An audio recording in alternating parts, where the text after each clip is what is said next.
propose, on va lancer la conférence. Après, ça va faire venir peut-être des personnes en plus. Donc, merci à tous d'être là ce soir, même si on n'est pas très nombreux. Donc, on a la chance et l'honneur d'avoir dans nos murs depuis à peu près 15 jours Bernardin Solo Nandrasana, donc il ne faut pas que j'écorche son nom de famille, qui est un spécialiste d'économie du tourisme et qui est donc, pour certains d'entre vous, vous l'avez peut-être en tant qu'enseignant en microéconomie, parce qu'il dispense en tant que missionnaire des cours en microéconomie. Et là, aujourd'hui, il va nous parler un peu plus de ses travaux de recherche et nous préciser le rôle des attractions touristiques dans la fréquentation et donc dans la fréquentation touristique et en ayant une discussion sur la Nouvelle-Calédonie, parce que Bernardin a travaillé sur ces questions-là dans différents territoires, puisqu'il a travaillé à la fois sur le tourisme au Portugal, à Madagascar, dans le Languedoc-Roussillon, en Espagne, je crois aussi un petit peu. Donc il connaît différents territoires et donc c'est cette expérience-là, il propose justement de l'étendre au cas de la Nouvelle-Calédonie. Donc il va nous présenter tout ça en détail pendant à peu près 45 minutes ou un peu plus, ou peut-être moins, enfin il verra en fonction du temps. Donc n'hésitez pas à lui poser des questions, soit à la fin, soit pendant la conférence. C'est lui qui va vous expliquer comment il compte procéder. Et donc je lui laisse immédiatement la parole en le remerciant à nouveau d'avoir accepté de faire cette présentation, et j'espère qu'elle vous intéressera tous et toutes. Voilà. Ok, bonsoir tout le monde. Après cette brève présentation, effectivement, quand on m'avait demandé est-ce qu'on peut éteindre en fait là, comme ça je vois mieux, de choisir un thème de recherche à présenter à Nouméa, j'ai dit, ça fait un moment maintenant que j'écris, que j'ai réfléchi sur le tourisme. Peut-être que pour la Nouvelle-Calédonie, et la question, le choix a été vite fait parce qu'en fait j'étais à Tahiti au mois de juin, et tout l'objet de ce qu'on a fait à Tahiti, c'était de dire voilà, Tahiti c'est magnifique, mais comment ça se fait en fait qu'il n'y a personne? Voilà. Et quand j'ai dit il n'y a personne, je pense, d'après ce qu'on nous a dit, il y avait 350 000 visiteurs à Tahiti, d'accord? Et 350 000 visiteurs, c'est rien du tout par rapport à si on va appeler ça la beauté du pays. Voilà. Mais cette question-là est une question ouverte, effectivement. Et à Perpignan, dans mon université, ça fait maintenant une bonne vingtaine d'années qu'on a commencé à travailler sur le tourisme. Je précise bien, je suis effectivement économiste de formation. Je suis économiste de formation et c'est bizarre en fait en France, mais ce thème du tourisme est boudé par les économistes. Au tout début, c'était les géographes qui ont travaillé sur le tourisme, essentiellement en France. Voilà. Et on s'aperçoit qu'en fait, et jusqu'à présent, si vous regardez, la première faculté de tourisme en France, ça date en fait de 94-96, et la première était à Perpignan. C'est maintenant que la France commence à ouvrir un peu partout des facultés de tourisme, et même il y a les écoles de commerce maintenant qui s'y intéressent. Donc pour les Français, en tout cas, c'est tout nouveau, surtout pour les économistes et les managers. Si vous cherchez bien, si vous tapez même en fait sur Internet, les formations en tourisme, c'est essentiellement hôtellerie, restauration, voilà, que c'est souvent en fait au niveau Bac plus 2, voire Bac plus 3, mais au-delà, dès qu'on monte un peu en quatrième année, même en fait en troisième année, quatrième année, en cinquième année, la France, on ne la voit plus. Et on dit tout le temps, la France, c'est la première destination au monde avec 87 millions de touristes. On dit que le chiffre d'affaires du tourisme en France représente l'équivalent en fait de la dépense énergétique, la dépense en pétrole. Donc en fait, on voit bien que ça apporte quelque chose, mais nous, on s'est posé la question, mais pourquoi en fait les économistes ne s'intéressent pas? Il y a l'économie du pétrole, il y a l'économie dans tous les domaines, l'immobilier, il y a tout ça, mais le tourisme, il n'y a rien. Et ça continue à encore être le cas. Et quand on a commencé, donc en fait, il y a 20 ans, effectivement, on nous a même dit, oui, mais vous pensez que vous êtes dans le tourisme, mais en fait, vous ne faites que voyager, et donc vous êtes vous-même des touristes. Donc ça je mentionne bien que nous sommes Français, et les Français ne considèrent pas en fait ce problème du tourisme comme un problème important. Voilà, on a l'impression que c'est un truc naturel, qu'il y a des gens qui viennent visiter, et lorsqu'ils viennent visiter, ils vont dépenser, et dans la logique des gens, c'est bien cela. C'est qu'il y a des touristes qui vont venir automatiquement ils vont acheter, automatiquement on va encaisser quelque chose. Donc en fait, et on a commencé là-dessus, et maintenant on essaie en tout cas d'amener voilà. Alors, quand on a commencé, on s'est dit, est-ce qu'il faut en fait amener une réflexion au niveau du tourisme, côté management, côté de la gestion, côté de la géographie, ça on a déjà vu ce qu'ils ont fait, ils décrivaient ce qui se passait en fait dans le tourisme. Donc en fait, ils dessinaient juste les circuits, ils dessinaient voilà le PIB, voilà ce qu'apporte. Ils ont parlé de ce compte satellite, et il y a beaucoup de choses. Mais la vraie réflexion sur le tourisme, ça, il n'y a que les pays anglophones qui l'ont fait. Vos voisins ici, Nouvelle-Zélande et Australie, ils sont bien placés pour ça. Et d'ailleurs, ça fait 10 jours, 12 jours que je suis là. J'ai vu les paquebots qui s'arrêtent là. Et la question que je me pose à chaque fois, ces paquebots qui arrivent là et qui déversent du monde, est-ce que c'est des Français qui envoient ça ou c'est des Australiens en fait qui encaissent ce qui se passe aussi en France? La France est vendue essentiellement que par des Allemands. Parce que c'est les tour opérateurs allemands qui arrivent vraiment à vendre la France.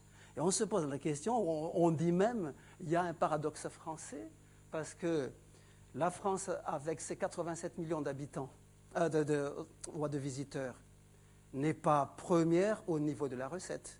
On est derrière l'Espagne. Donc eux, ils ont moins de touristes, mais ils encaissent un peu plus. Ils encaissent en tout cas un peu plus de recettes. Donc j'ai des étudiants, on a des étudiants qui ont essayé de réfléchir en fait autour de ça. Pourquoi en fait il y a ce paradoxe français? Et la France est contente de dire oui, nous sommes la première destination au monde. Mais l'organisation interne, il n'y a pas vraiment de réflexion autour du tourisme.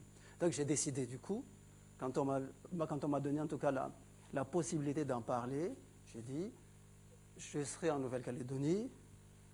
La Nouvelle-Calédonie a cette image, le Pacifique, d'accord? Donc en fait, lagon et compagnie, et j'aimerais bien savoir. Et quand j'ai entendu le nombre de visiteurs, effectivement, je me suis dit, voilà, c'est comme Tahiti. Est-ce que ça vient du fait qu'on est francophone et qu'on n'arrive pas à vendre notre savoir-faire? Mais à partir du moment où on a des concurrents, on a tendance en fait à être dépassé. Et ce qui se passe dans le tourisme, on l'a observé également, mais ça je fais juste des parenthèses, au niveau du vin. Quand la France commence à se poser des questions maintenant sur ces nouveaux mondes dans le vin, et là aussi, et si vous regardez l'organisation des caves coopératives, on voit la même chose dans le tourisme. Les organismes qui gèrent le tourisme en France, et je vais faire les parenthèses, c'est que des associations souvent. Et les associations, certes c'est bien, mais lorsque on met les associations face aux managers qui sont prêts à avancer, souvent en fait on est distancé. Je vais faire les parenthèses là-dessus. Donc, je vais vous amener en tout cas aujourd'hui, vite fait, hein, sur quelques réflexions. Je suis là, je ne vais pas parler du tout de chiffres, d'accord? Je ne vais pas parler de, oui, les recettes, le nombre d'arrivées, mais je vais juste vous amener en fait à vous poser, non, on va se poser ensemble la question, d'accord, de l'objet du tourisme en général. J'enlève donc en fait l'aspect économique, oui c'est bien parce qu'en fait on peut réduire la pauvreté avec, ça peut drainer un peu de devises, tout ça je veux mettre de côté. Parce que ça, effectivement, c'est aussi dans l'analyse économique, pardon, mais ça, c'est pas l'objet de mes propos. Mais mes propos, du coup, ça va vraiment tourner autour de pourquoi les gens, en fait, voyagent et comment il faut faire. Il faudra analyser leur comportement si on veut savoir ou si on veut vraiment, en fait, arriver à en tirer quelque chose. Voilà. Et je suis quand même conscient qu'avoir beaucoup de monde, ce n'est pas forcément une bonne chose. En France, on commence à avoir ça. Moi, je viens de Perpignan. Ça fait 25 ans que je suis à Perpignan. Il y a une petite ville, même un village à Perpignan, Argelès-sur-Mer. Il y a 3000 habitants toute l'année. Et l'été, il passe à 2 millions. Le problème qui se pose, c'est qu'il faut traiter l'eau, il faut pas mal de choses. Donc, ces touristes qui viennent juste en fait consommer le soleil et consommer notre bord de mer, est-ce qu'ils se posent la question en fait quand ils partent après de ce qui reste? Voilà. Et ça, est-ce qu'on atteint une capacité d'accueil? Tout ça, je ne vais pas en parler. Donc en fait, je vais mettre vraiment le cœur pour moi et ceux qui m'entourent, en tout cas à Perpignan. On est convaincu que au cœur de tout ce qui est destination touristique, vous avez l'attraction. En quelque sorte, l'attraction, c'est vraiment en fait l'atome. C'est autour de ça. Les gens, ils ne vont pas bouger s'ils ne sont pas attirés. Donc, et c'est par là que je vais commencer. Mais je vous rassure, je ne vais pas vous amener dans des longues réflexions, mais je vais juste donner quelques pistes, en fait, ce qu'on fait à Perpignan pour essayer d'améliorer la recette, la fréquentation, parce qu'en fait, ce n'est pas forcément l'arrivée des touristes qui est intéressant, ça dépend en fait du ADMO, mais c'est les retombées, c'est la recette, c'est ce que peut apporter le tourisme. Donc, pour cela, je ne vais pas non plus, parce que je pense que si vous êtes là, vous avez déjà certainement vu la définition de l'OMT par rapport aux touristes, qui pose encore problème, bien que tout le monde s'accorde à dire, mais même nous, on n'est pas convaincus, mais on est obligé de travailler avec cette définition-là. Le touriste, c'est quelqu'un qui sort de son milieu habituel, d'accord, et qui reste au moins une nuit dans un endroit précis, et il ne dépasse pas 365 nuits. Au-delà, on dit que c'est plus un touriste. Donc, cette définition, c'est la définition que tout le monde utilise, mais c'est une définition qui pose problème, parce que contrairement à tous les secteurs, il n'y a que le tourisme où on a un secteur où ce n'est pas le bien qui vient vers le consommateur, mais c'est le consommateur, en fait, qui va vers le bien. Tous les autres secteurs, toutes les autres activités, c'est on prend le bien et puis le consommateur, d'accord, les biens viennent en fait vers le consommateur. Donc, je commence, j'ai juste mis ça pour... ah oui, il y a certains transparents qui sont en anglais, je n'ai pas pu le modifier parce qu'en fait, c'est un truc qu'on a déjà présenté aussi dans certains pays anglophones, mais donc en fait, il y aura quelques passages en anglais, mais moi, je m'en excuse. Donc, lorsqu'on s'intéresse au tourisme, en fait, je vais mettre de côté aussi cette définition-là. Lorsqu'on s'intéresse au tourisme, comme ce que j'ai indiqué ici, il faut bien cibler, il faut bien savoir en fait pourquoi il se déplace. Pourquoi? Là, tout le monde a une idée là-dessus. Je pense que même en fait, vous dites, il se déplace en fait pour découvrir quelque chose. mais est-ce qu'on ne peut pas découvrir en fait ce qu'on aimerait bien voir, voilà, en ayant un autre comportement. Voilà. Donc ici, analyser un touriste, c'est en fait observer ce qu'il fait, observer comment, à quel moment ils se décident en fait de partir, d'accord, et qu'est-ce qu'ils vont faire lorsqu'ils arrivent sur place.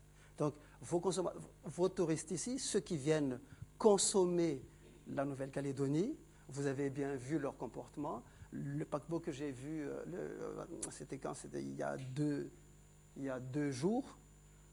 Le bateau est arrivé en pleine nuit, le soir, et le matin, avant d'aller à la fac, je ne l'ai plus revu. C'est-à-dire, en fait, qu'ils sont arrivés ici la nuit, le soir, ils sont repartis tôt le matin. Donc, dans ce cas-là, est-ce que c'est intéressant de voir ça? Est-ce que c'est ça ce qu'on appelle en fait un tourisme, un vrai touriste qui nous intéresse? Parce que ce qui nous intéresse, c'est pas qu'ils viennent juste en fait admirer ce qu'on a ici, mais qu'ils puissent quand même apporter quelque chose. Ok, donc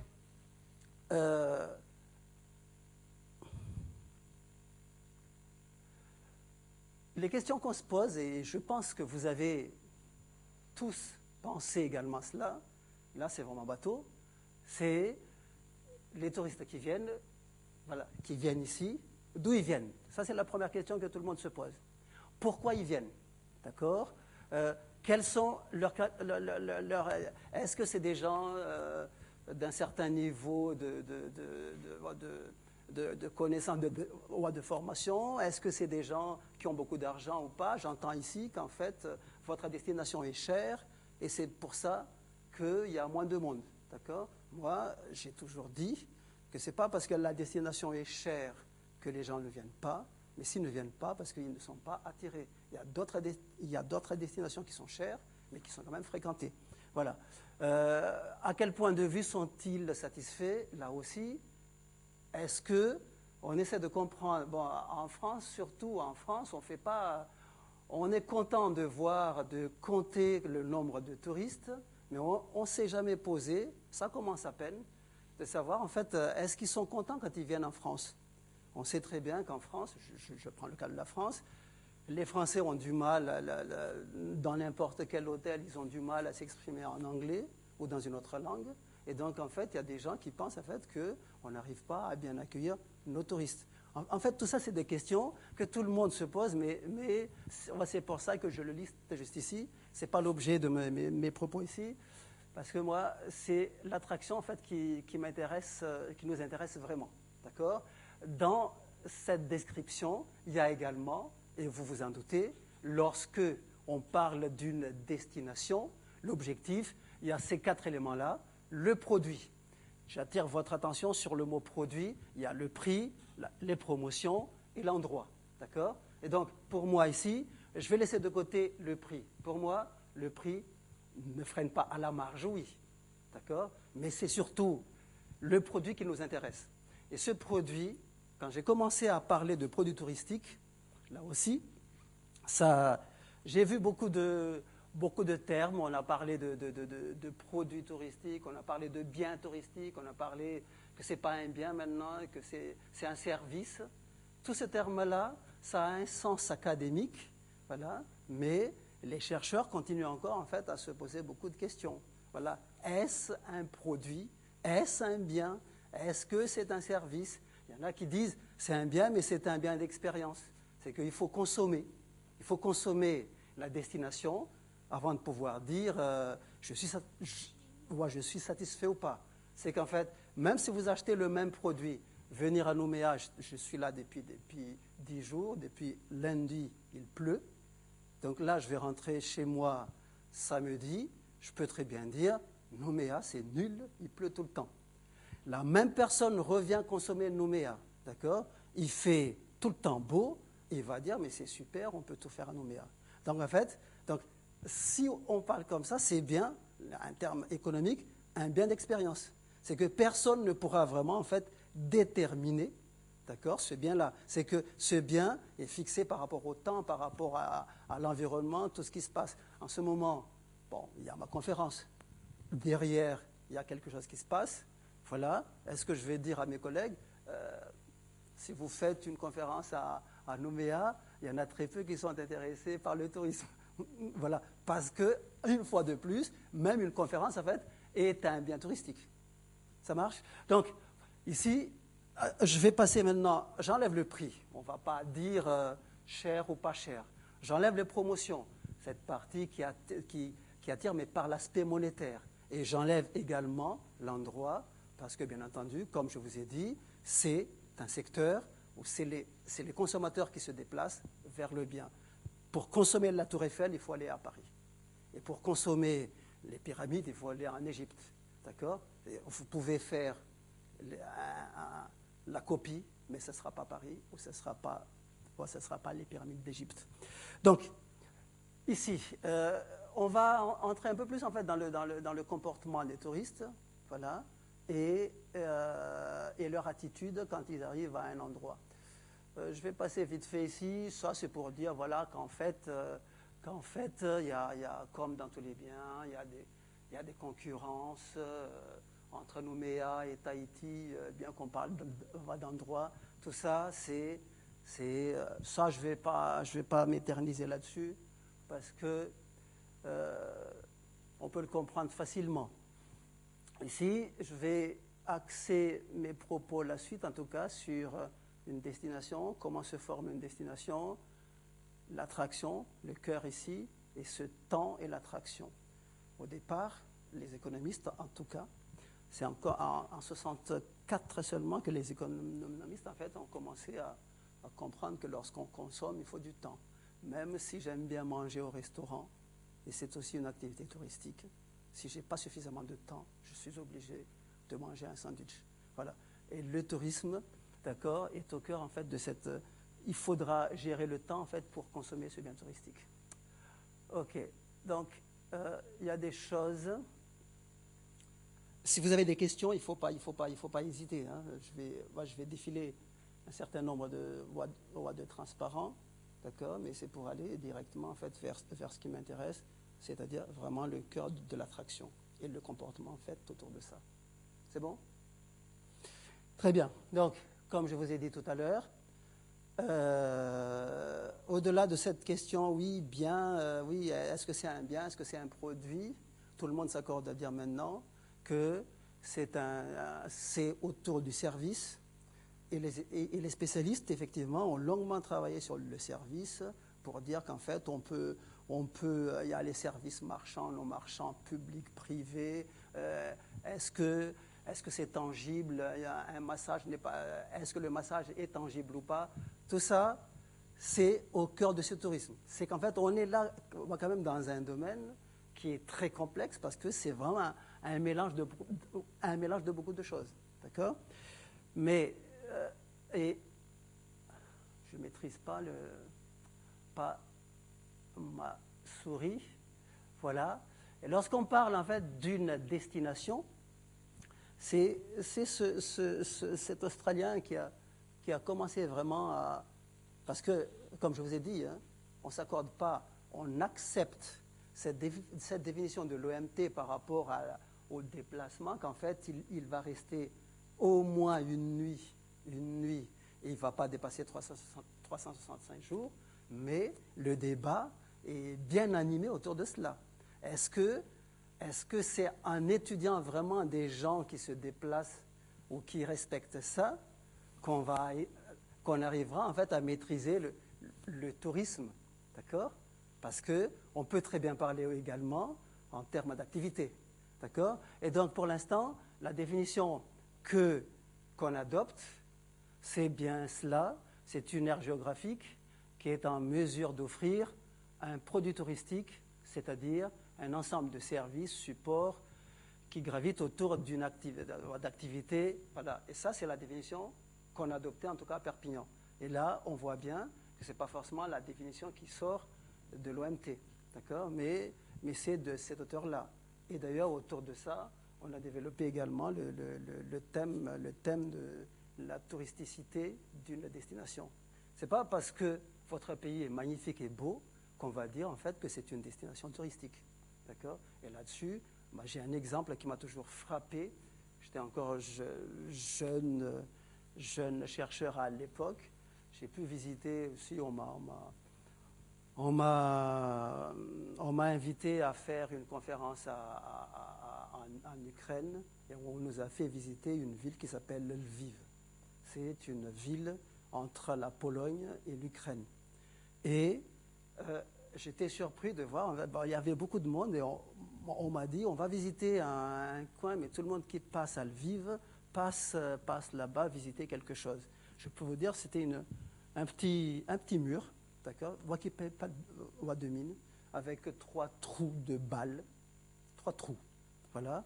Le mur, il était, j'ose dire, il était pourri le mur, excusez-moi de l'expression, mais il n'y avait rien autour, d'accord. Mais tous ceux qui viennent à Lviv restent 45 minutes autour de ce mur. C'est pas un paysage comme ça, là c'est magnifique, d'accord, mais c'est vraiment un vieux mur, mais il y a un jeune qui a trouvé une histoire, vrai ou pas vrai, je ne sais pas, mais il raconte une histoire d'un Allemand qui était amoureux d'une Ukrainienne, qui s'est caché derrière le mur, d'accord, et il raconte ça. Tous ceux qui passent dans cette ville visitent ce muret. Voilà. Est-ce une destination touristique? Est-ce que c'est magnifique? Non. C'est qu'en fait, il faut vraiment faire un effort. Il y a un truc en plus pour que votre destination, ce que vous pensez être une destination devient une destination touristique. Une chose est sûre, s'il n'y a pas de visiteurs, ça ne sera pas touristique. Donc moi, quand je vois ce paysage-là, où il n'y a personne qui visite cela, pour moi, c'est magnifique, mais ce n'est pas une destination. Et si vous regardez, j'étais à Tahiti, on m'a dit, oui, c'est naturel. Oui, mais les endroits naturellement beaux, il y en a énormément sur la planète Terre. D'accord? C'est qu'en fait, il va falloir rajouter quelque chose en plus pour que ce soit une destination. Et ça devient une destination touristique lorsqu'il y a des touristes. Donc, l'attraction, c'est pour ça que je vous dis, est-ce que le petit muret, est-ce que c'était ça l'attraction ou l'histoire que ce jeune raconte autour du mur? Voilà. Donc, et ça, comme je vous ai dit, en sortant de là, mais je me suis dit, mais comment ça se fait? Il y a des quarts et des quarts hein, pour en fait rester là, pour en fait voir ça. Et je me suis posé la question, à cette époque-là, je n'étais pas encore dans les attractions, hein, et je me suis posé la question, mais pourquoi en fait on était tous attirés par ça? Et j'ai bien regardé, on est resté 45 minutes. Voilà.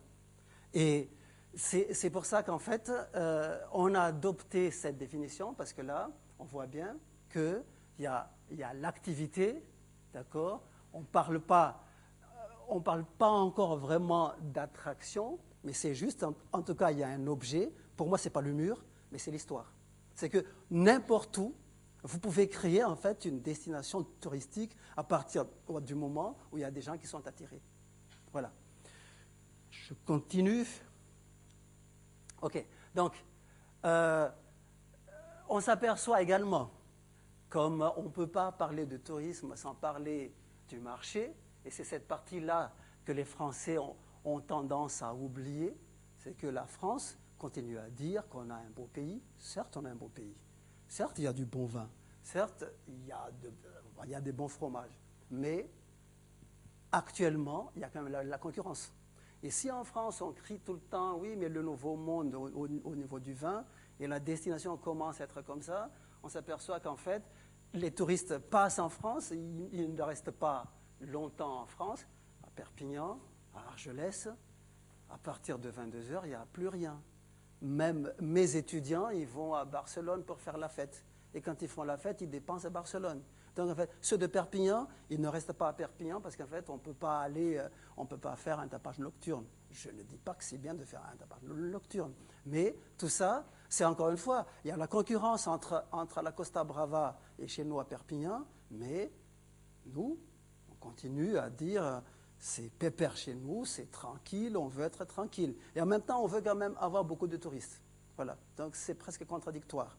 Voilà. Mais donc à l'heure actuelle, pour pouvoir en tout cas maîtriser le marché touristique, d'accord, Ça suffit plus d'être, voilà, faire bien, d'accord? Mais il faut améliorer. Et c'est en ce point, c'est cette amélioration, souvent qu'on oublie. Et je pense qu'il y a la même chose. Il y a la même chose ici à Nouméa. C'est que vous pensez tous que, même moi, j'ai trouvé que le pays, il est magnifique. Voilà. Dans ma chambre d'hôtel, je vois la mer quand c'est...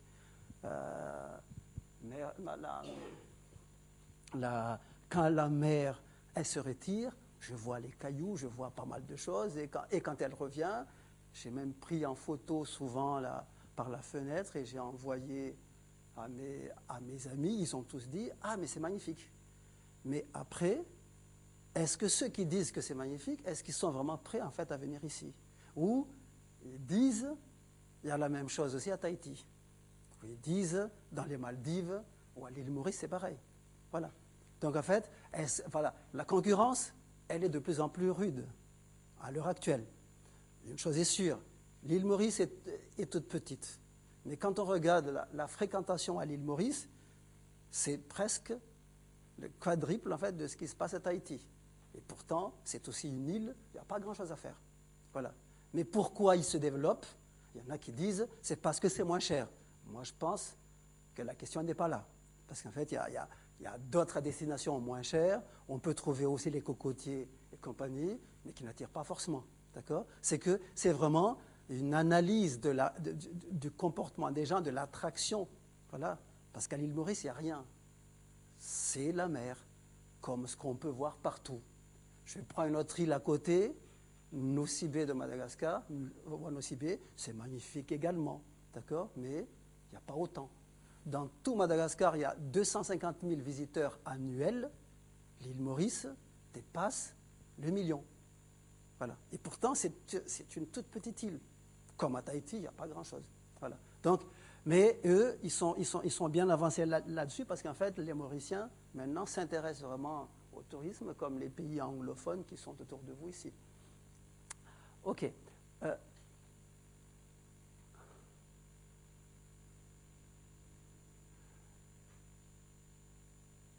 OK, donc en fait, on arrive alors, bon, ça c'est un terme que tout le monde utilise. En français, on met OGD maintenant, pour ne pas dire des mots, mais c'est encore ce terme savant qu'on utilise en fait pour essayer de décrire ou pour décrire ce que devrait faire en tout cas ceux qui gèrent une destination. Et j'ai bien dit, qui gèrent une destination, ça ne veut pas dire, je n'ai pas dit au niveau de la recette, mais c'est juste en fait comment gérer une destination.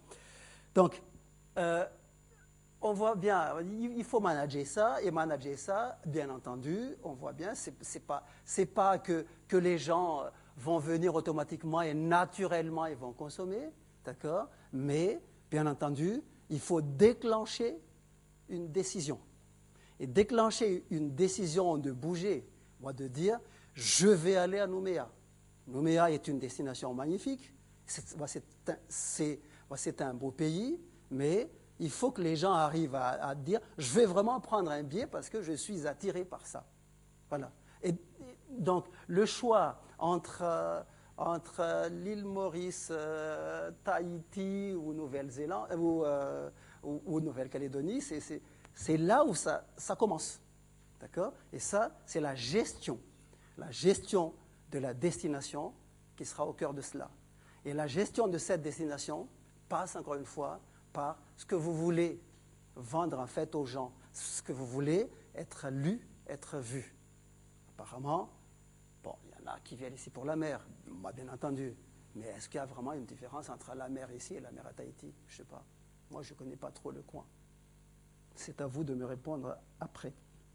Mais, donc moi, je vais mettre de côté encore tout ça. Ça, je vais passer vite fait.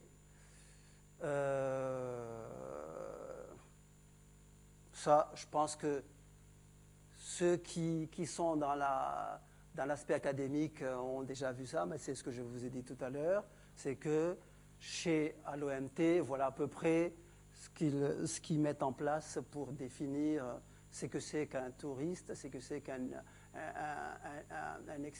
un excursionniste. Pour moi, le bateau que j'ai vu il y a 2 jours, là, ce n'était pas des touristes, mais c'est des gens qui ne sont pas restés ici. Est-ce qu'ils ont occupé les hôtels d'ici? Non. C'est qu'il y a des gens qui passent comme ça. Et en plus, d'après ce qu'on m'a dit, souvent ils arrivent le dimanche où tout est fermé. Donc est-ce que ça apporte quelque chose ou ils vont juste en fait vider les cales et puis ils s'en vont après? Je ne sais pas. C'est une question qu'on doit répondre en fait ici sur place. Je ne maîtrise pas du tout ma souris, désolé.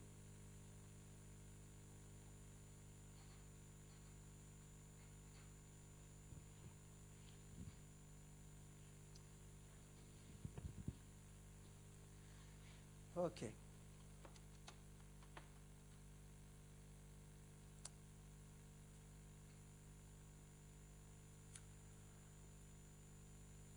Parfait.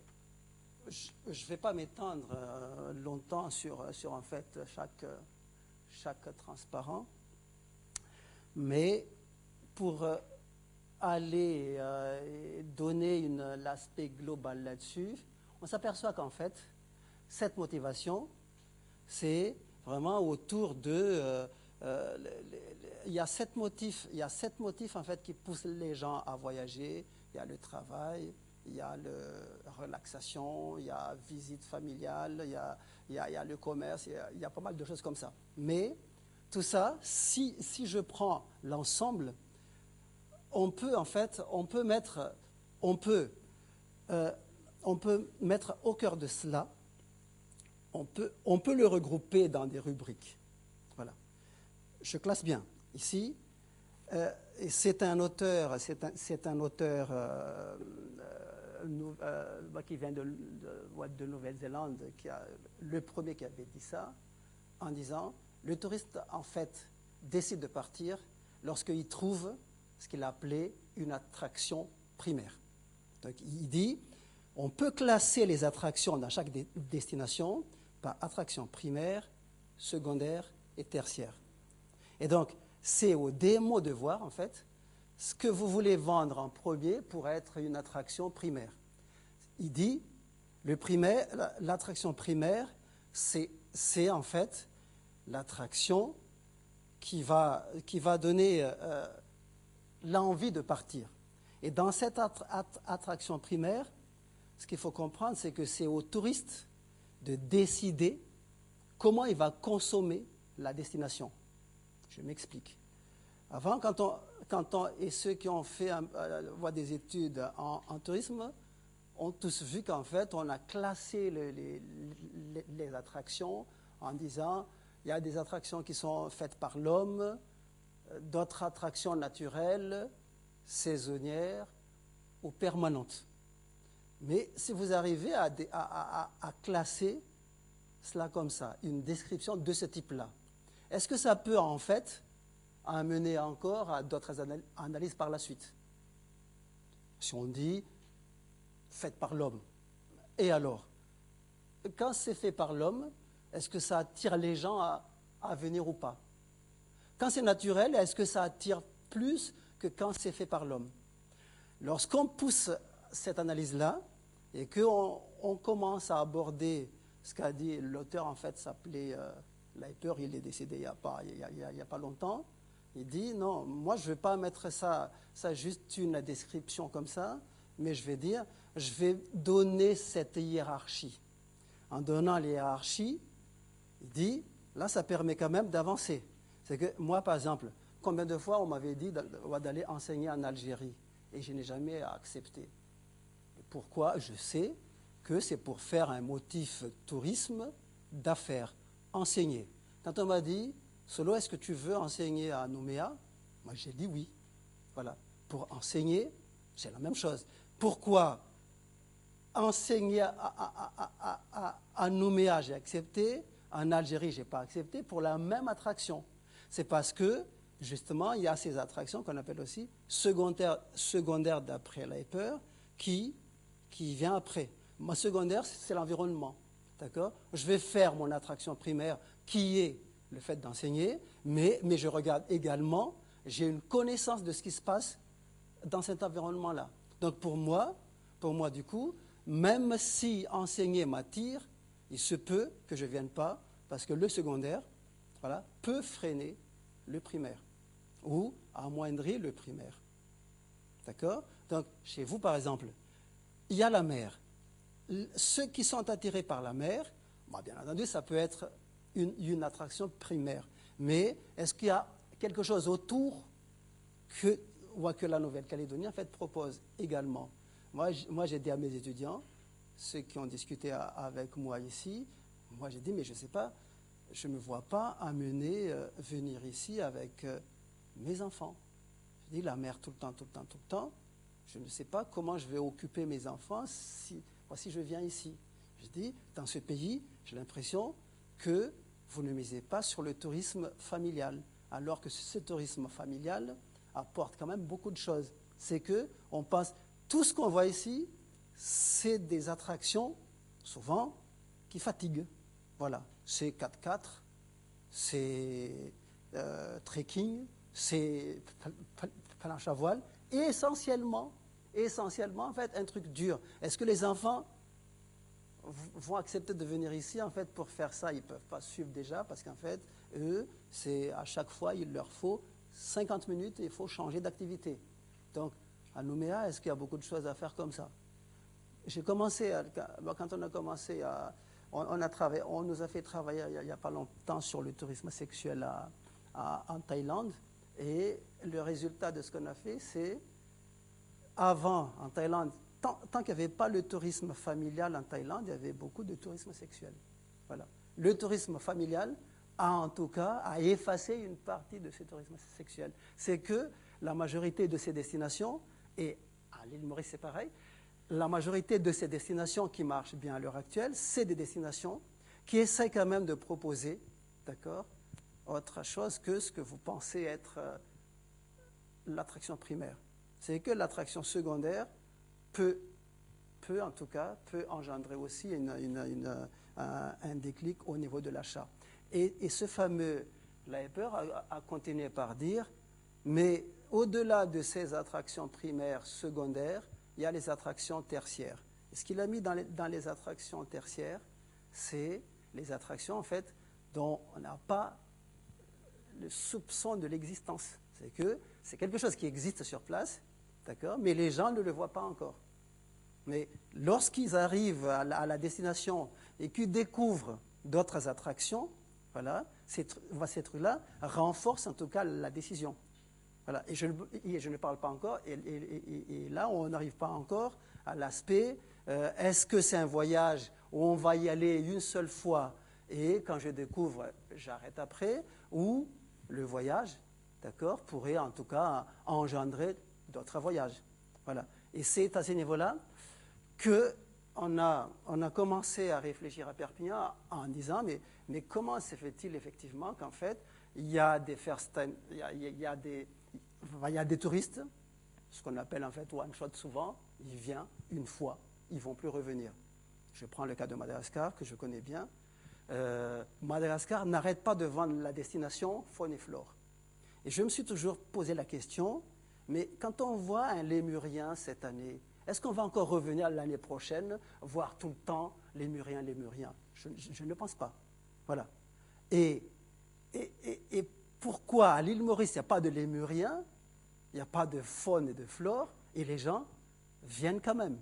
Voilà. En plus, ils ont leur fréquentation qui augmente chaque année. Voilà. C'est qu'il y a encore autre chose. Ce n'est pas forcément la destination et ce qu'on peut voir là-dessus, mais c'est vraiment comment les gens vont décider en fait de consommer. Il y a des gens qui reviennent à Madagascar, mais ceux qui sont passionnés par les faunes et les flores, et c'est des gens qui ne dépensent pas, mais c'est des scientifiques qui viennent étudier. Voilà. Il y a des Japonais qui viennent, il y a des Américains qui viennent, et ceux-là, ils viennent chaque année parce qu'en fait, ils sont passionnés par la faune et la flore, donc en fait, ils étudient ça. Ils consomment la faune et la flore autrement que les touristes qui viennent juste visiter. Et cette question-là, je l'ai posée une fois à des responsables malgaches, mais comment ça se fait en fait que vous ne vendez cette destination qu'avec la faune et la flore? Certes, il y a beaucoup de choses, hein. faune et flore. Et les Malgaches sont convaincus que c'est avec ça qu'ils vont attirer du monde. Une chose est sûre, Madagascar, depuis que Madagascar existe, ça n'a jamais dépassé les 300. Au niveau de la fréquentation, et les statistiques que j'ai vues, ça n'a jamais dépassé 375 000. À peu près comme ici. D'accord? Donc, ça ne suffit pas de dire attraction magnifique, faune et flore, attraction primaire, secondaire ou tertiaire. Il faudra encore aller un peu plus loin que cela. D'accord? Et aller un peu plus loin que cela, c'est, et ça c'est mon équipe, notre équipe à Perpignan qui a, désolé, hein, mais c'est la fatigue également en fait. C'est mon équipe à Perpignan qui a travaillé là-dessus en disant, et ça c'est un terme économique. En économie, ça ne suffit pas de dire j'ai une pomme rouge, une pomme verte. Si on sait dire cela, est-ce qu'on a fait une analyse économique? La description. Mais en économie, il y a ce qu'on appelle une consommation intermédiaire ou pas. Donc en fait, lorsque vous consommez la pomme, donc la même pomme, si le consommateur décide de manger la pomme, on appelle ça une consommation finale. Ça a donc une finalité là-dessus. Si vous utilisez la pomme pour faire une tarte, c'est donc la même pomme. Il devrait y avoir la même chose du coup dans l'attraction. C'est que c'est au touriste en fait de décider, d'accord, comment ils vont consommer l'attraction. Et comment on consomme l'attraction? Si on peut le consommer, c'est qu'en fait, il faudra, dans ce cas-là, la mesurer. Donc, comment peut-on mesurer une attraction? La Tour Eiffel. Comment peut-on mesurer la Tour Eiffel? Ou la mer que vous avez ici? Est-ce que c'est mesurable? D'accord? Après une longue réflexion, on est arrivé à la conclusion qu'en fait, la consommation d'une attraction dépend du temps. C'est que l'unité de mesure pour ce bien touristique, pour cette attraction, c'est bien le temps que vous passez. Vous vendez la Tour Eiffel 1 heure, 2 heures. Et si je vous demande, est-ce que vous acceptez de consommer 6 heures Tour Eiffel? Vous dites non. Mais si je vous dis 30 minutes, vous dites oui. Voilà. Est-ce que vous acceptez de consommer la mer en 30 minutes ou en 2 heures? Je pense qu'il vaut mieux en 2 heures qu'en 30 minutes. C'est que là, en mettant donc en fait le temps au cœur de l'attraction, on a la possibilité d'avancer encore un tout petit peu et de voir en fait que si les gens décident de consommer une destination, donc en fait, de consommer une attraction, comme je vous ai expliqué, hein, avec le temps, on arrivera à faire quelque chose. C'est ça qui nous a mené, en mélangeant en fait tout ce que je défile là, hein, avec les dates, c'est ça qui nous a mené à dire que finalement, au-delà de l'aspect naturel, comme je vous ai dit, il y a la possibilité de mettre en place, en mettant, voilà, c'était comme c'est indiqué en 2002, on s'est dit, on va faire une différence entre une attraction que les gens vont décider de consommer activement et de l'attraction que les gens vont consommer, ils décident de consommer passivement. Je prends une église.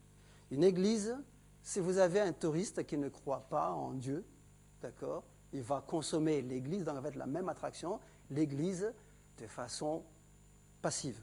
Il va venir, il va visiter, après la visite, il dit « j'ai tout vu, je ne vais plus revenir ». Voilà. Mais si le touriste est un croyant, comme ce qui se passe en Arabie Saoudite, voilà, ils sont croyants, chaque année ils vont venir.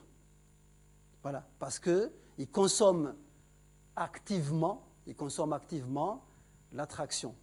Donc, on s'est dit, mais finalement, alors, si on met au cœur, en fait, dans la façon de consommer une destination, si on analyse cette façon de consommer, on arrivera certainement à mettre une autre classification. Ce qui nous a amené, et on a On a mis en place ce nom bizarre, une D-attraction et une E-attraction. Une D-attraction, c'est une attraction où les gens décident de consommer passivement. Il est juste là, en fait, spectateur. D'accord?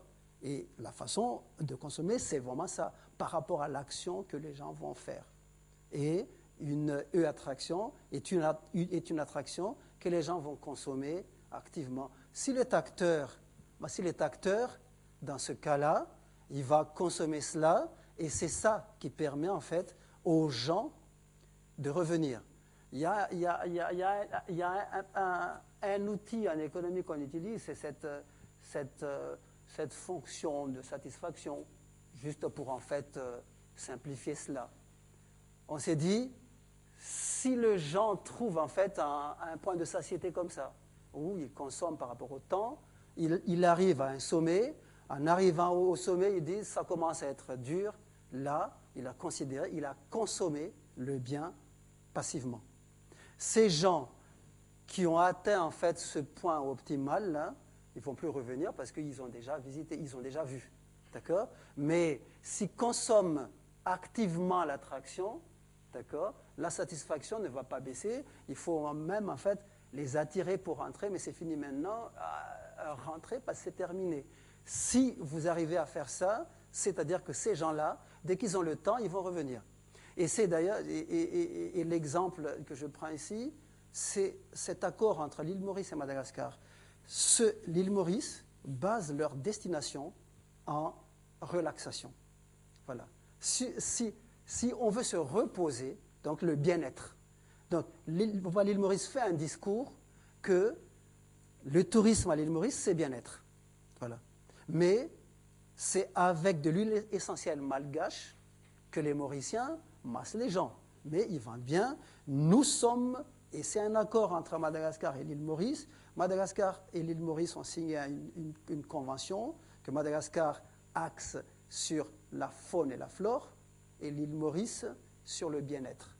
Et rien que ces deux termes-là, et tous les discours de l'île Maurice, c'est si vous voulez vous reposer, venez chez nous. Venez chez nous. Il n'y a rien à l'île Maurice. Et Madagascar s'entête et continue à dire, si vous voulez voir des lémuriens ou si vous voulez voir des insectes endémiques, venez à Madagascar. Voilà. Mais ce que les Malgaches ont oublié, c'est qu'en fait, il y a bien cette façon de consommer. C'est que ceux qui vont découvrir cela, Madagascar, donc en fait, vend sa destination en béattraction, essentiellement. Donc, quand on vient voir un lémurien, comme je vous ai dit, quand on l'a vu cette année, on ne va pas revenir pour revoir ça.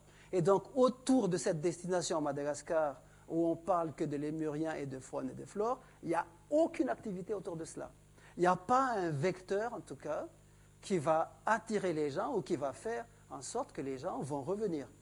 Alors que le bien-être, même vous, à chaque fois que vous pensez que vous êtes fatigué, vous pensez quand même au bien-être, au confort. Et vous pensez automatiquement à l'île Maurice.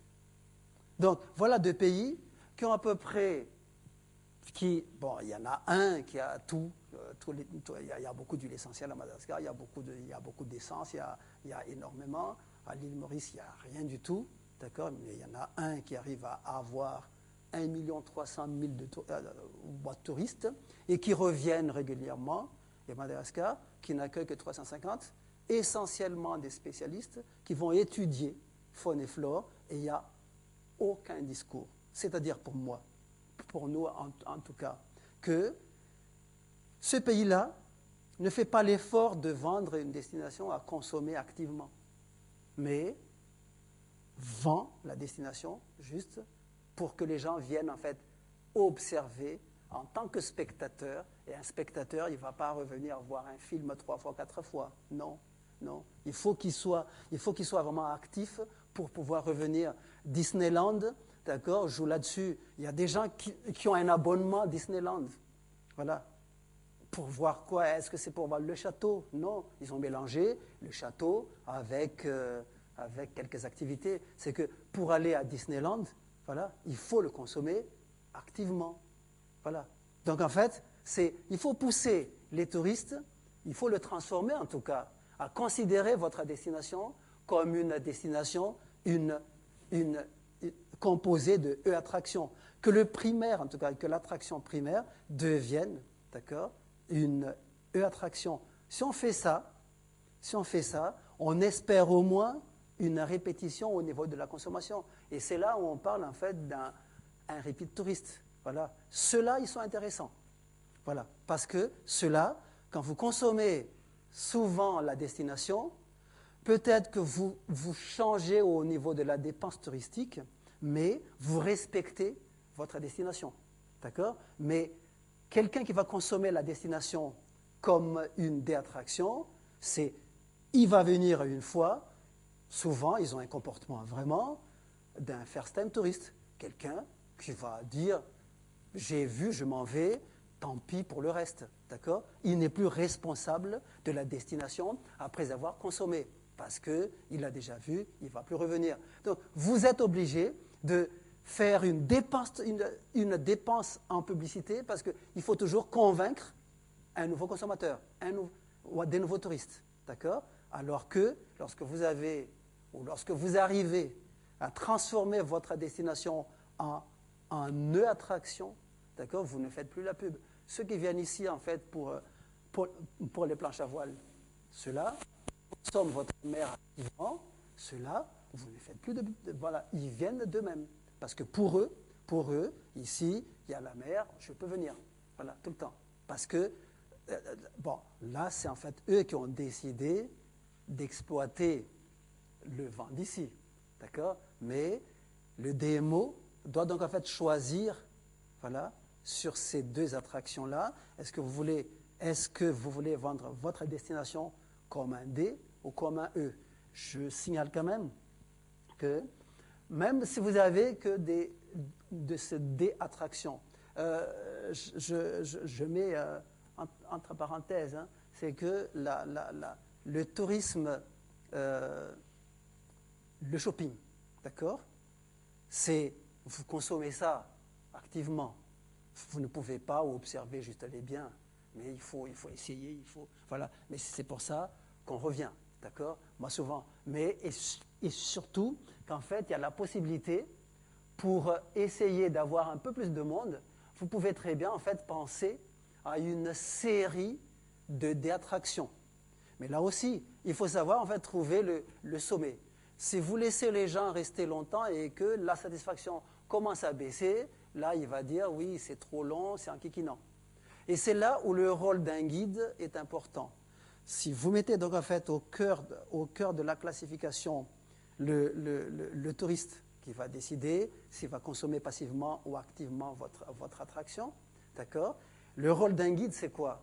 C'est de pouvoir repousser ce point de satiété en disant, comme ce que je vous ai raconté, quelqu'un sans guide qui arrive à le vivre, il va rester même pas 5 minutes à observer le petit muret.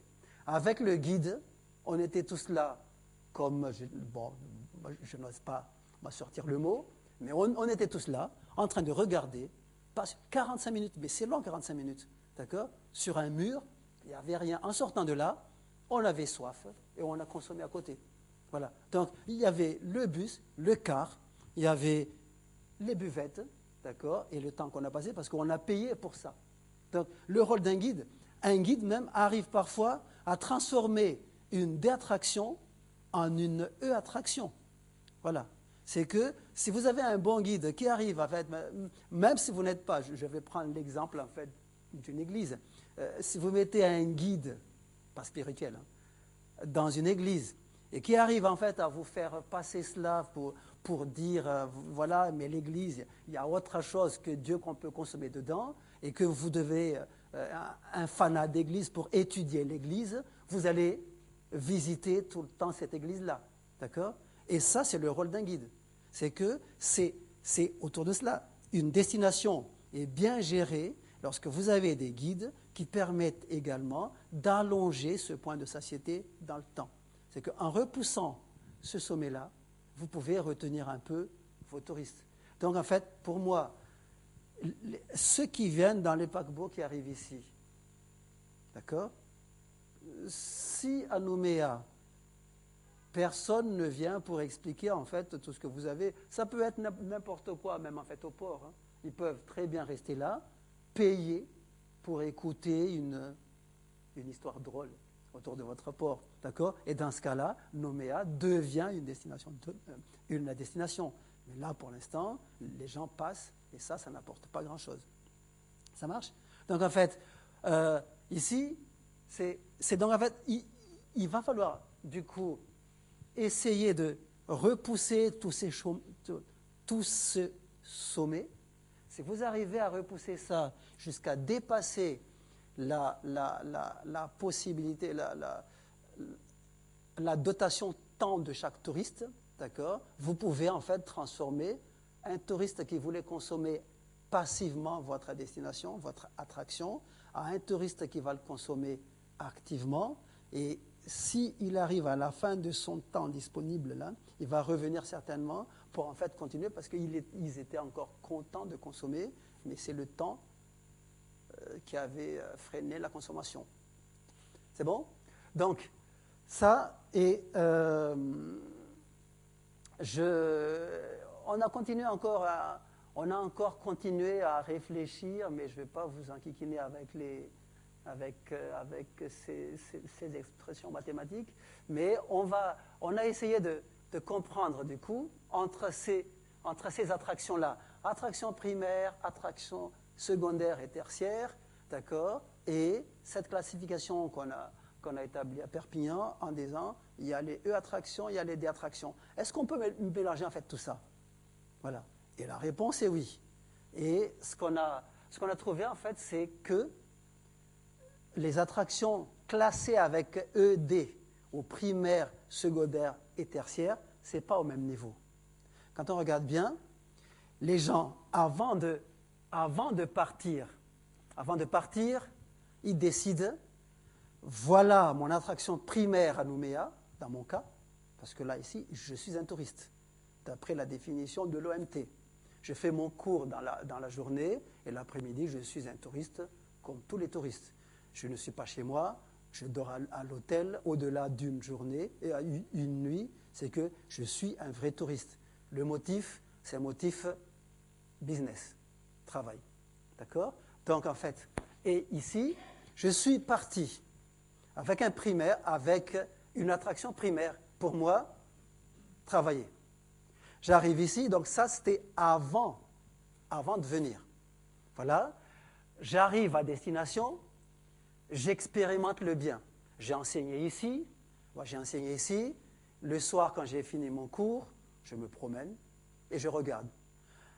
J'ai retrouvé à peu près ce que j'ai vu à Tahiti, je dis tiens, mais il y a la mer, je peux faire un truc comme ça. Il y a des attractions tertiaires ici, voilà. Et j'ai dit à certains de mes collègues, finalement, j'ai dit, ce pays pourrait m'intéresser. C'est qu'avec les attractions tertiaires que je ne soupçonnais pas avant de venir, j'ai consommé, je suis venu avec l'idée de consommer activement, parce qu'en fait, quand on enseigne, il faut y participer. D'accord? Je peux revenir enseigner tout le temps. Mais au-delà de l'aspect enseignement, il y a des attractions ici, d'accord, qui pourraient me faire en fait revenir. Et je me dis, tiens, en fait, l'expérience, c'est bien au moment de faire, de consommer l'attraction où je l'expérimente, en sortant de là, donc en fait, la classification primaire, secondaire et tertiaire, c'est bien avant de partir.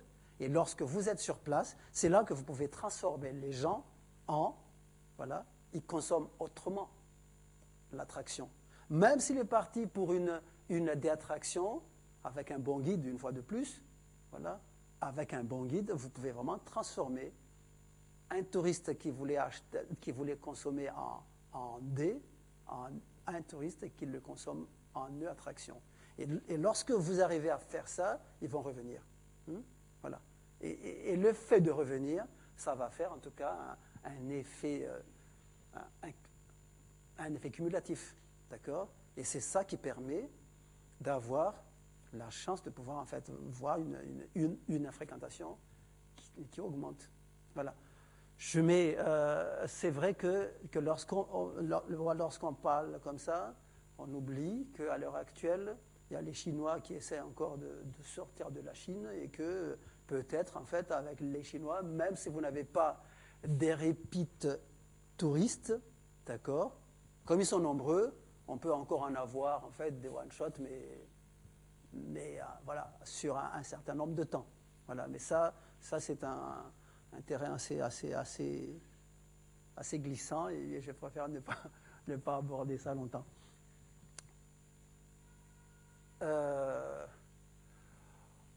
Pour terminer,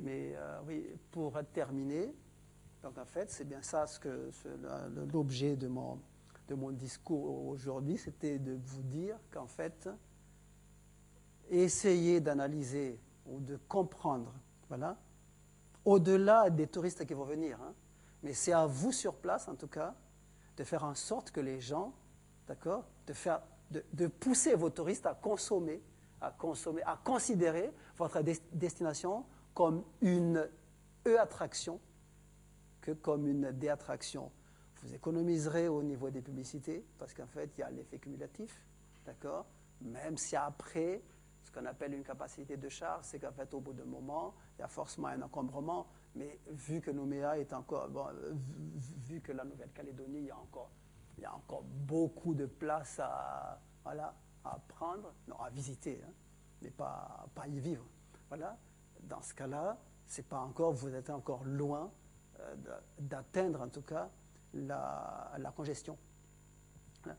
Sur ça, le reste, c'est qu'en fait, il faut effectivement suivre tout ce qui est marketing pour essayer de vendre ou suivre en tout cas le comportement de vos touristes pour dire tiens, ils ont commencé à ne plus consommer activement, mais ils sont devenus tous en fait spectateurs. Et ça, la science est là pour assurer la suite. Merci beaucoup.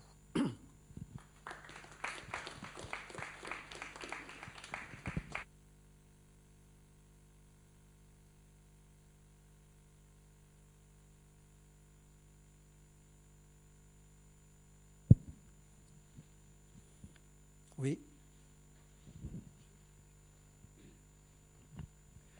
Je voudrais vous contredire sur un plan, c'est que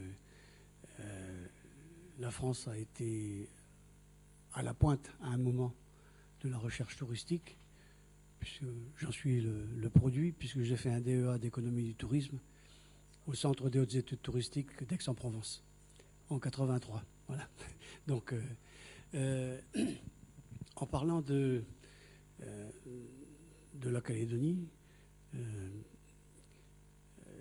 c'est un pays qui, ici on ne se rend pas compte, hein, c'est un pays qui a des ressources touristiques absolument phénoménales. Phénoménales. Que ce soit en matière d'hydrome, de lithome, de phytome, d'anthropome. Les 4 grandes ressources touristiques telles qu'on les classe sur le plan universitaire. Et malheureusement, on est incapable de les faire fructifier et de mettre des activités touristiques en face de ces ressources touristiques. Pourquoi ? Vraisemblablement parce que le système politique ici, depuis 50 ans, hein, c'est pas maintenant, a complètement accaparé le tourisme et en fait un outil à son service et non pas au service du développement économique. Et je suis passé par là et on m'a coupé la tête pour ça. Voilà. Mais bon, j'aurais bien aimé pouvoir bavarder avec vous un petit peu parce qu'il y a énormément de choses à faire. Ok. Il n'y a pas à répondre. Juste à le premier point, je connais bien M. Barretch. Je suis en contact avec lui. C'est bien lui qui nous a dit, quand j'ai commencé, il m'a écrit, quand j'ai commencé à Perpignan, il m'a écrit en disant je vois que vous essayez de pousser l'économie du tourisme à Perpignan, voilà, mais ça confirme bien ce que je dis. Il était vraiment le seul qui a essayé de faire ça. Quand il est parti à la retraite, il n'y avait pas de suite. Donc en fait, à l'heure actuelle, Aix-Marseille, lui en personne, hein, il devient en fait un centre de documentation. Et tout seul, Barrett, tout seul, ne pouvait pas défendre l'économie du tourisme. Donc en fait, quand vous dites oui, mais la France était à la pointe, ailleurs, ils étaient nombreux, ils ont continué. Mais la France, donc en fait, il y avait un pic, et maintenant maintenant il est vieux, on était encore en contact il n'y a pas longtemps, hein, voilà, mais que maintenant il y a quasiment plus rien. Le centre, si, ça devient un centre de documentation. Oui, mais ça n'a pas appris, parce que ça n'avait pas la même... chacun avait sa capacité à mener un projet. Voilà. Quant à oui, il y a des ressources comme partout, effectivement, et même si la Banque mondiale est convaincue qu'en fait, en disant, au lieu d'aider, la Banque mondiale a souvent aidé depuis longtemps, le tourisme, c'est un truc local, il y a les dotations initiales, comme ce que vous dites là, qu'en Nouvelle-Calédonie, il y a pas mal de choses, mais une fois de plus, s'il n'y a pas un accompagnement, bien entendu, d'accord, ça reste juste en fait une attraction, mais ça ne se transforme pas en destination touristique. Pour que ce soit une destination, il faut des touristes. Voilà. J'avais une question par rapport à ce que vous avez présenté. C'est est-ce qu'il y a des outils qui permettent d'identifier et de préciser justement les attractions qui peuvent être développées sur un territoire donné? Parce qu'effectivement, comme par rapport à ce qui vient juste d'être dit, la Calédonie, il y a toute une panoplie d'éléments qui pourraient attirer des touristes, et comment on peut aider justement un territoire à sélectionner parmi tout un ensemble justement les attractions susceptibles de faire graviter des touristes sur un territoire donné. Ok, un outil permettant d'identifier, comme j'ai dit, n'importe quoi peut être une attraction. Il suffit de l'exploiter, d'accord? Bon, je suis passé vite fait là-dessus, mais pour en fait transformer une attraction en destination, j'avais ça ici. C'est qu'en fait, et je pense ça, ici là, c'est qu'en fait, bien entendu, vous avez le cœur de votre attraction. Ça, n'importe où, il y en a. Le petit mur, c'était le cœur. Mais, encore une fois, il n'y a rien dedans, autour. À partir du moment où il y a des touristes qui viennent, où vous aménagez autour, d'accord, il y a des toilettes, il y a des restaurations, voilà, là, les gens viennent automatiquement. Et c'est ça, en fait.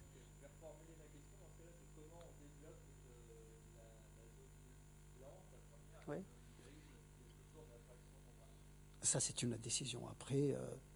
Privé, si vous pouvez le faire à titre privé, mais souvent, c'est le public, en fait, qui met tout ce qui est infrastructure et autres. Voilà. Mais il faut vraiment, en fait, le valoriser. Et c'est pour ça que mes collègues disent la touristicité. Ce n'est pas seulement l'attraction, mais c'est vraiment, il faut avoir vraiment la volonté de mettre en place, en fait, ce qu'on a appelé la ceinture. Voilà, autour. Mais si vous n'exploitez pas comme ça restera une attraction, d'accord, mais qui ne sera pas fréquentée par les touristes. Et dans ce cas-là, ça ne va jamais se transformer en destination touristique. Mais à ce niveau-là, hein, la mer ici est la même chose que la mer aux Maldives ou à l'île Maurice. Pourquoi ils viennent à l'île Maurice? Au-delà du prix.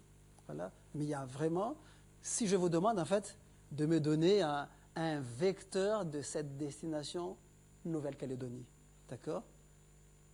C'est quelle idée vend en fait la Nouvelle-Calédonie, véhicule la Nouvelle-Calédonie dans la tête des gens? Est-ce qu'il y a un vecteur comme à l'île Maurice où ils disent chez nous c'est le bien-être?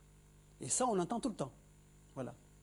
Et nous, en France, c'est la gastronomie, on parle comme ça. Hein. C'est qu'en fait, chaque destination développe un axe de ce type-là, et c'est par ça que les gens le consomment. Maintenant, ce n'est pas un truc ciblé. Voilà. Moi, ça peut être un beau paysage, mais un beau paysage, il n'y a pas d'aménagement, ça ne sera jamais une destination touristique. Je ne sais pas si j'ai répondu à la question. Oui. Vous êtes assez loin.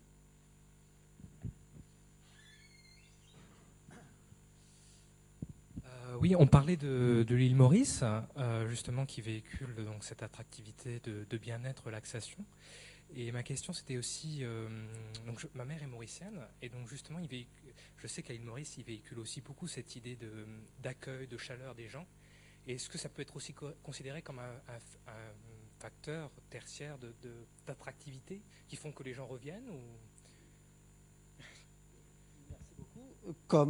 Comme vous avez dit, voilà, l'accueil est haut. Quelqu'un qui n'a jamais mis les pieds à l'île Maurice, d'accord, il va savoir qu'en fait, l'île Maurice, c'est bien-être, d'accord, il y a la mer, un truc comme ça, mais effectivement, l'accueil, dans ce cas-là, devient, en fait, c'est une attraction tertiaire.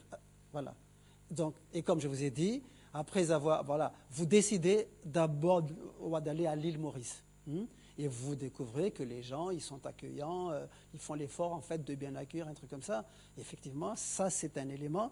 Ça ne change pas l'aspect bien-être, d'accord, mais ça renforce quand les gens voient qu'en fait, ils sont sympas, ils sont très bien, voilà, ils vont revenir. Voilà. Mais c'est vraiment l'attraction, dans ce cas-là, tertiaire. C'est cet aspect surprise. Souvent, quand on va dans les destinations, le petit pot, quand vous arrivez à l'hôtel, ça fait toujours mouche, ça. Voilà, parce qu'en fait, quand on arrive à l'hôtel, on pense arriver, poser une valise, et puis, voilà. Mais si, le soir, ils organisent un petit pot de bienvenue, voilà, tous les touristes apprécient ça. Voilà. Et ça rentre dans, oui, l'ambiance, c'est ainsi de suite. Exactement cela. Mais je mets ça sur le compte de l'attraction tertiaire.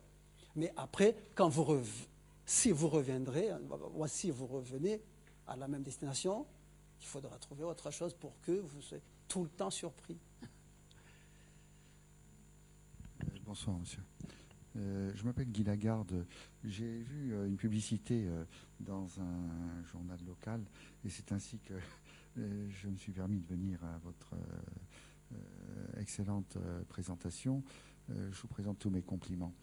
Ce qui m'intéressait beaucoup, c'était la base lexicale que vous avez développée de façon très intéressante pour vous mettre en avant le côté E et puis le côté D.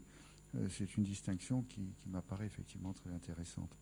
Néanmoins, je voudrais apporter une réponse un peu concrète sur un point concernant notamment le développement touristique vers le Japon, qui nous enseigne pas mal sur certains événements qui sont passés en Calédonie. Vous l'avez peut-être remarqué, il y a pas mal de Japonais qui viennent en Nouvelle-Calédonie. Aujourd'hui, on est à peu près à 20 000 Japonais par an. Mais en 1998, nous avons eu environ 35 000 Japonais. Et si vous avez vu les courbes, on a baissé très rapidement. Et beaucoup de gens se demandent, mais pourquoi est-ce que ça ne fonctionne plus ? La raison, elle est très simple. Et justement, c'est autour de ces deux mots que je voulais en arriver. Il y a deux mots que vous n'avez pas utilisés, c'est le mot motivation pécuniaire et le deuxième, c'est, comment dire,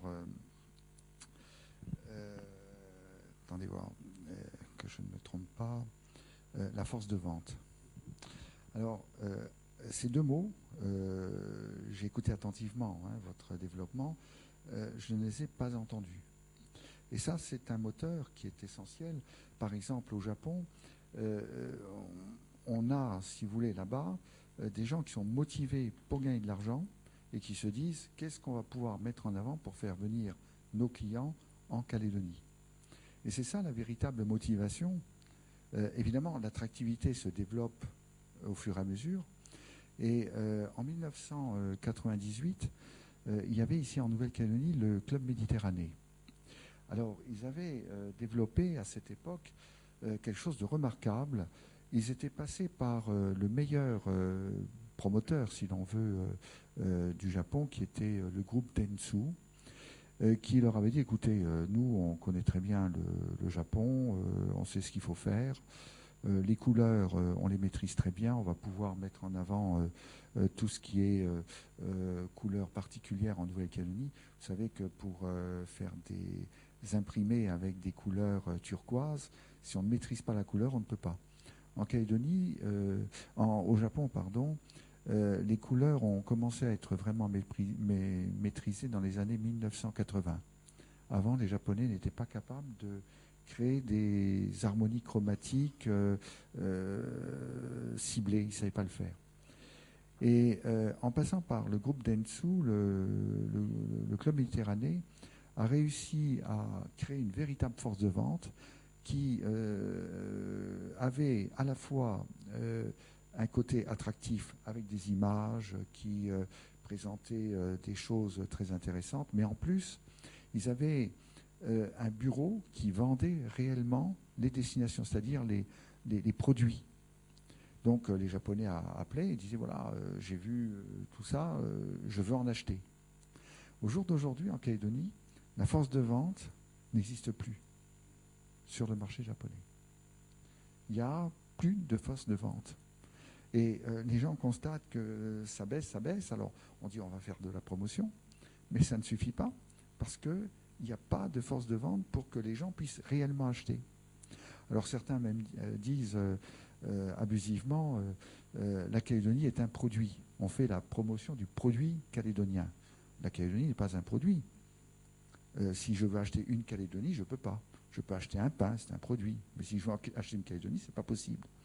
Cette confusion, enfin cet abus de langage, a peut-être égaré certaines personnes, au point qu'aujourd'hui, on s'aperçoit que il n'est pas possible de vendre la Calédonie sur le marché japonais. Tout est en train de s'effondrer. Et alors, j'écoute avec beaucoup d'attention ce que vous avez dit, et je constate que il faudrait franchir une autre étape qui est celle de la vente, la force de vente. Mais ça, vous le connaissez forcément, vous ne l'avez pas abordé, mais je pense que pour les gens d'ici, et je suis venu pour voir comment vous regardez les choses, je pense que c'est très important de faire une conférence sur la force de vente, sur les marchés extérieurs. Évidemment, ça demande de connaître les langues étrangères, parce que dans les langues étrangères, la façon de créer de l'attractivité n'est pas forcément celle que nous éprouvons en français, n'est-ce pas? Voilà. Je voulais vous m'interpeller là-dessus. Ok, d'accord. Ok, je suis tout à fait d'accord avec ce que vous avez dit. Et si vous avez bien regardé, j'ai écarté volontairement le prix. J'avais un truc ici où j'ai dit il y avait l'endroit, promotion et prix. Donc en fait, ça, je pense que pour traiter le prix, parce qu'en fait là, on sera dans le côté marketing, d'accord? Voilà. Moi, je vous ai dit, je vais m'intéresser aux produits, je vais écarter ça, et bien entendu, votre intervention, en fait, tombe là-dessus. On peut dire beaucoup de choses autour de ça, effectivement. Voilà. Mais moi, j'ai juste axé mon discours, parce qu'en fait, là, même là, vous avez bien vu que j'ai fait passer pas mal le côté business, le côté vente, je les ai sautés pour arriver juste, en fait, indépendamment de comme les économistes disent, toute chose égale par ailleurs. Voilà, on maintient bien, on garde bien le reste, mais je vais m'intéresser juste par rapport à la relation entre l'attraction et les touristes. La façon de vendre après, ça, je pense que ça, et vous avez raison, hein, moi je suis tout à fait d'accord, mais ne serait-ce que la compréhension, comment ils vont consommer, ça, c'est important. Voilà. Avant de trouver après comment on va le vendre, les sortes de couleurs, ça, je suis tout à fait d'accord avec vous, mais je n'ai pas cette âme, l'âme artiste. Parce que ça, il y a ce côté artistique, couleur, ça, je ne... Oui. Au Japon, nous on a fait des études auprès des Japonais. Ce que je vais vous dire repose sur à peu près 30 000 expressions écrites par des Japonais. Donc c'est pas une impression personnelle, c'est des faits. Voyez. Pourquoi viennent-ils? Parce que la couleur de la mer leur apparaît extraordinaire. C'est absolument inédit, si vous voulez. La plupart des gens ne le savent pas, mais c'est une des raisons essentielles pour lesquelles ils viennent ici. Et c'est dû au fait que le club Méditerranée a été, là-bas, au Japon, un des vecteurs principaux. Et l'attractivité, elle a été créée autour de ce concept ici. Et dès que le club Méditerranée est parti, en fait, ils sont partis, si je me souviens bien, en novembre 2001. Et quand ils sont partis, tout s'est effondré, la force de vente a disparu.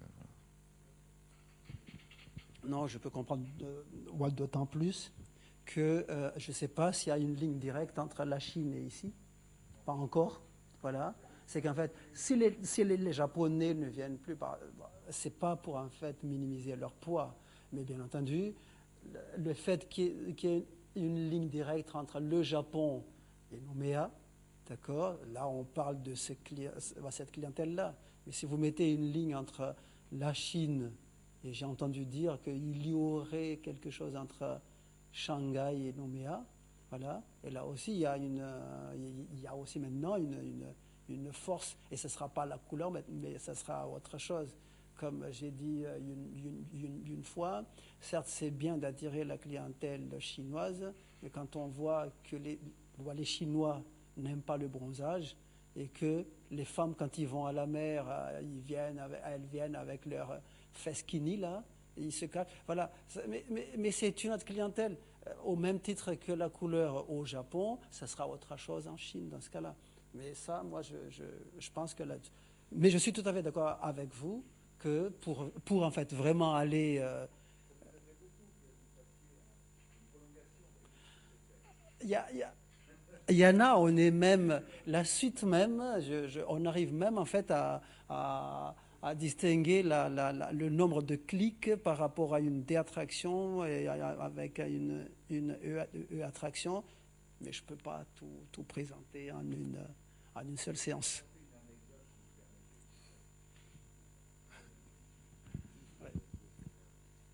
Est-ce qu'il y a d'autres questions? Je voudrais raconter une anecdote. L'UTA au Japon a lancé la Nouvelle-Calédonie. À cette époque-là, il était question de fermer la ligne. Et le représentant là-bas, que j'ai bien connu, m'a dit je pense au contraire qu'on peut développer la destination. Et ils ont mis un DC-10. Et l'attractivité, si vous voulez, a été inventée de toutes pièces. Ils se sont dit il faut faire quelque chose. Et donc ils ont fait ce qu'il fallait. Voilà Oui. C'est no comment. Bonjour. Il se trouve que moi, je viens de Perpignan, moi aussi. Et quand vous avez parlé de Barcelone, j'ai été assez attentif et j'ai pensé aussi à Torrey. Vous avez évoqué Argelès, mais aussi Torrey. Torrey qui est beaucoup plus petit, mais qui a effectivement attire. Et j'ai compris en fait ce que vous avez expliqué avec moi, je suis juriste, du coup, je connais pas du tout le monde du tourisme et les termes que vous avez employés. Le E et le D. Et du coup, j'ai trouvé que, par exemple, Torrey, avec, vous savez, toute la zone qu'il y a avec le water jump, tout ça était beaucoup plus sur le D attraction. Et du coup, personne n'a osé vous demander, mais il me semble que moi, quand je suis venu à cette conférence, en fait, ce que j'attendais, in fine, ça aurait été que vous m'expliquiez quelles attractions manquent actuellement en Nouvelle-Calédonie et qui feraient de la Nouvelle-Calédonie une destination touristique. Ça, je suis tout à fait... Bon, j'ai compris la question. Par rapport à Torrey, Perpignan, Barcelone, effectivement, mais vous avez raison, Je n'ai pas évoqué ça parce qu'en fait, comme c'est encore en France, il y a toujours le même problème. Ce que vous dites, ça revient à peu près en fait à ce qu'il a dit. Et mon discours est simple. Vous ne pouvez pas, n'importe quelle attraction, déjà, n'importe quel point peut être une attraction à partir du moment où vous développez autour une attractivité. Et j'ai bien dit, c'est aux touristes, c'est qu'en fait, il faut éduquer le touriste à consommer activement votre destination. J'ai pris l'exemple, l'église, d'accord ? Mais ça peut être autre chose. Comme ici, quand j'ai dit, qui c'est qui accepte en fait de consommer la tour Eiffel, d'accord, pendant 2 heures? Je pense qu'il y en a très peu. Mais si vous arrivez à transformer les gens, à consommer la tour Eiffel, à étudier son poids, le type de, le nombre de clous, voilà, et qu'ils deviennent passionnés par l'architecture, d'accord, dans ce cas-là, il va consommer la tour Eiffel activement. C'est qu'en fait, c'est le touriste qu'il faudra éduquer, d'accord. Il faudra donner en tout cas un slogan autour de ça, consommer notre destination activement, d'accord, mais pas le contraire. C'est pas vous qui décidez, voilà, c'est pas vous qui allez décider que cette attraction sera consommée activement. Non. Je prends un exemple simple. Il y a 10 ans de cela, j'ai visité une petite île en Chine, Hainan, d'accord. J'étais surpris, voilà. La mer, souvent, on la consomme activement, d'accord, naturellement. La première fois de ma vie, on a visité la mer, d'accord. On nous a dit, on va regarder la mer, et même mon fils a dit, papa, mais moi j'ai mis mon maillot, en fait, on ne va pas nager. Et le guide nous a dit, vous avez 15 minutes pour observer la mer. Voilà. C'est qu'en fait, là, c'est la mer, normalement, naturellement, on va nager dedans, on va jouer dedans. Voilà. Mais là, ils ont éduqué leurs touristes à consommer passivement la mer. Voilà. Donc, c'est ce que je veux dire par là. Il faut éduquer vos touristes ici en Nouvelle-Calédonie à consommer activement les destinations. On se comprend? Donc, ce n'est pas à moi de dire il faut exploiter ça ou non. C'est ici, c'est à eux, ce qu'ils pensent être une attraction, c'est à eux de faire en sorte que les gens le consomment activement après. Ça marche? Oui. Vous avez donné l'exemple de Maurice, et Maurice a finalement fait le choix du bien-être, c'est ce que vous nous avez expliqué. Du coup, quel choix la Nouvelle-Calédonie peut faire? Oui, mais c'est pour ça, moi personnellement, le pays, je ne le connais pas. Ça fait que 10 jours que je suis là. D'accord? Voilà. Donc en fait, quand l'île Maurice a décidé, c'est juste l'idée, hein, d'accord? C'est que ils vendent pas l'île Maurice par la mer en tout cas. Ils vendent vraiment bien-être. Voilà. Et ça, ils éduquent leurs touristes à consommer l'île Maurice, d'accord? Autrement que ce qu'on voit, mer turquoise et tout ce qui est balnéaire. En tout cas, on entend rarement, certes, tout est sur l'eau, d'accord, mais ce n'est pas exploité tel qu'on exploite même à Perpignan la mer, les planches à voile et compagnie. Ce n'est pas exploité comme ça, c'est exploité autrement. Donc ça, après, c'est aux gens d'ici de voir ce qu'ils veulent développer et qu'il faut qu'ils fassent l'effort de faire comprendre aux gens que cette destination, cette attraction, d'accord, ils peuvent le consommer activement. Et comment le consommer activement, ça c'est une autre question. Voilà. Si vous avez éventuellement des questions, vous pouvez rencontrer encore Bernardin. Il est là jusqu'à demain simplement, après il repart en métropole. Vous pourrez éventuellement échanger avec lui par mail. Donc on peut vous transmettre ses coordonnées si vous le souhaitez. Je le remercie à nouveau pour cette conférence, pour toutes les pistes qu'il nous a présentées. Et merci encore à lui.